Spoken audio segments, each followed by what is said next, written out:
అయిందా? సభ కాలేదు కదా, ఓన్లీ ప్రెస్ మీట్కి మార్చుకున్నాడు కదా, ఓన్లీ ప్రెస్ మీట్. మీరు అవాడుతారా? ఏం మాట్లాడండి, ఏం మాట్లాడండి చెప్పదా? తెలంగాణ ఏమన్నా పాకిస్తాన్ లో ఉందా? మమ్మల్ని ఎందుకు రాని రావడానికి పాస్పోర్ట్ అవసరమా? కాంగ్రెస్ ప్రభుత్వం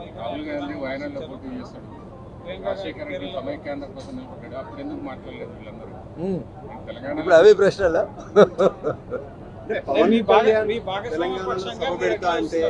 దొరకపోవడం, ఆయన ఆవేదన వ్యక్తం చేయడాన్ని మీరు కూటమి నేతగా ఏ విధంగా చూస్తారు? Audio check. అందరికీ నమస్కారం. నేను మీ రఘునందన్ రావు, ఎంపీ మెదక్.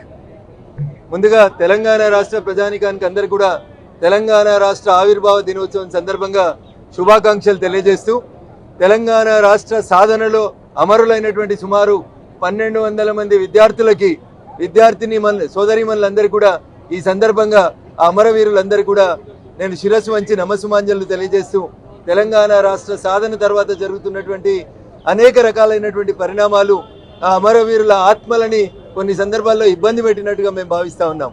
కానీ ఏదేమైనప్పటికీ కూడా తెలంగాణ రాష్ట్ర ఏర్పాటు గత 6 దశాబ్దాల సుదీర్ఘ భారతదేశ చరిత్రలో ఒక పోరాటం.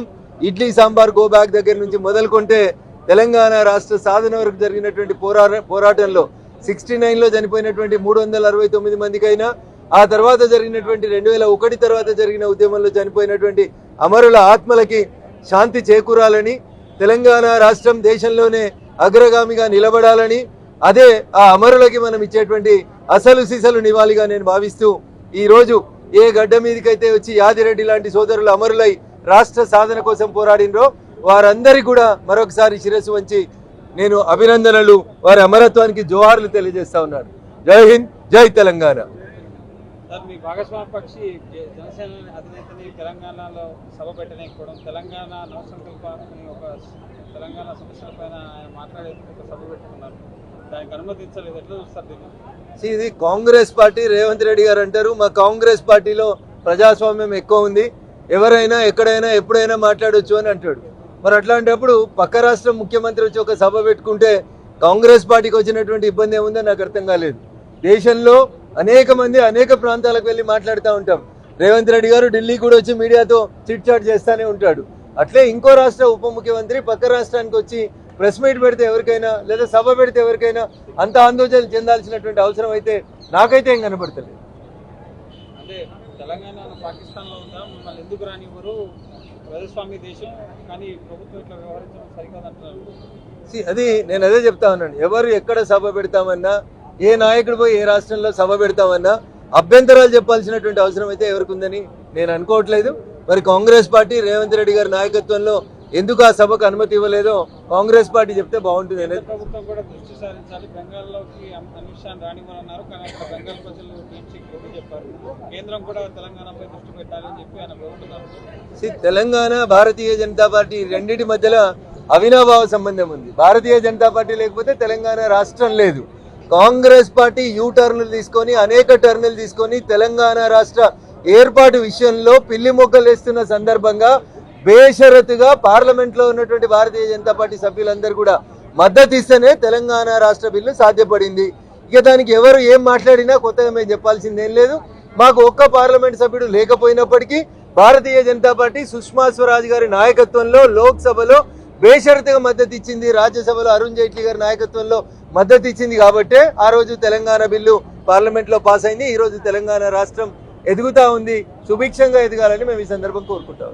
భవిష్యత్తులో తెలంగాణలో జనసేన పార్టీ పోటీ చేస్తా అంటున్నారు, మీరు భాగస్వామ్య పక్షంగా ఉంది కాబట్టి అలయన్స్లోనే పోటీ ఉంటుందా, ఎట్లా ఉండబోతుంది? సో ఎన్నికలు చాలా దూరంగా ఉన్నాయి, ఎన్నికలు అనేవి చాలా దూరంగా ఉన్నాయి. ఈరోజు తెలంగాణ రాష్ట్ర ఆవిర్భావ సందర్భంగా ఇష్యూని డైవర్ట్ చేయొద్దని, దాని కాంట్రవర్సీకి కాంప్లికేట్కి మలపొద్దని ఇతర రాజకీయ పార్టీల మిత్రులకి ఈ సందర్భంగా నేను సవినయంగా అప్పీల్ చేస్తా ఉన్నాను. ఎందుకంటే రేవంత్ రెడ్డి గారు వేరే రాష్ట్రాలకు పోయి ప్రచారం చేస్తారు, చంద్రశేఖరరావు గారు వేరే రాష్ట్రంకి పోయి రైతులకు పైసలు ఇచ్చొస్తారు. రకరకాల వ్యక్తులు రకరకాలైనటువంటి పనులు చేసినప్పుడు ఒక రాష్ట్రంలో ఉప ముఖ్యమంత్రిగా ఉన్నటువంటి వ్యక్తి వచ్చి సభ పెట్టుకుంటే అంత ఉలిక్కి పడాల్సినటువంటి అవసరం ఏముందో నాకు అర్థం కాలేదు. తెలుగు రాష్ట్రాల మధ్య మరోసారి విద్వేషాలు రెచ్చగొట్టుకునేటువంటి ప్రయత్నాలు జరుగుతున్నాయి ఈ అంశంతో. టీఆర్ఎస్ పార్టీ, బీఆర్ఎస్ పార్టీ ఎప్పుడైతే తెలంగాణలో తమ ఉనికికి ప్రమాదం వస్తుందని అనుకుంటారో ఆ రోజు వాళ్ళు తెలంగాణ సెంటిమెంట్ని రెచ్చగొట్టేటువంటి ప్రయత్నం చేస్తారు తప్ప ఇంకొకటి కాదు. చంద్రశేఖరరావు గారు ముఖ్యమంత్రి హోదాలో పోయి ఆంధ్రప్రదేశ్లో మంత్రి రోజా ఇంట్లో రొయ్యల పులుసు తిన్న రోజు అడ్డం రానటువంటి తెలంగాణ సెంటిమెంటు ఇవాళ ఎందుకు వస్తుందన్న? ఎవరు ఏ రాష్ట్రంలోకి పోతుంది, ఏ రాష్ట్రంలోకి పోయి ప్రచారం చేస్తుంది? ఎవరి ఉనికి ఎవరికి ప్రమాదం కాదు. ప్రజలు ఎవరిని ఆశీర్వదిస్తే వాళ్ళు అధికారంలోకి వస్తారు. దానికి ఆ రాష్ట్రం ఈ రాష్ట్రం, మరి మన పక్క రాష్ట్రం పోయి ముఖ్యమంత్రులు ఉన్నప్పుడు పక్క రాష్ట్రం పోయి రొయ్యల పులుసు తిన్న రోజు ఈ కవితమ్మ యాడున్నది? అదే తండ్రి పక్కన ఉన్నది కదా. ఆ రోజు మాట్లాడి ఉండాల్సింది, నాయన ఆంధ్రప్రదేశ్లో రొయ్యలు తింటే అపరాధం అవుతుందని చెప్పు ఉండాల్సింది కదా. ప్రాంతాలుగా విడిపోదాం, ప్రజలుగా కలిసిందాం. This is our slogan, we stand for it.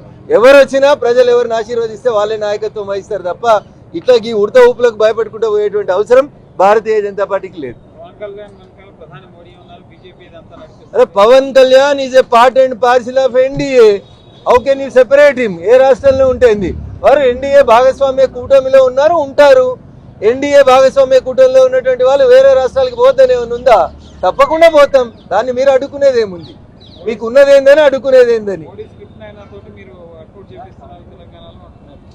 Bharatiya Janata party Kashmir నుంచి కన్యాకుమారి దాకా ఒంటరిగా అన్ని బూతులలో గెలవడానికి మేము ప్రయత్నం చేస్తా ఉన్నాం.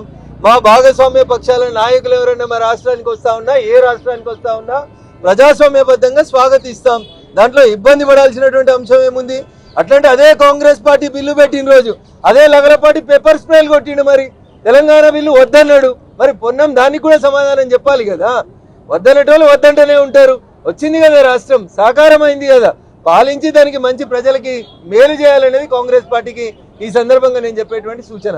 లగడపాటిని హైదరాబాద్ రాణిస్తలేదా కాంగ్రెస్ పార్టీ? లగడపాటితో సర్వే చేయించుకుంటలేడా రేవంత్ రెడ్డి గారు? కాబట్టి మాటలు అవసరం ఉన్నప్పుడు సెంటిమెంట్ని రెచ్చగొట్టడానికి వాడడం అనేది సరైనది కాదనేది నా భావన.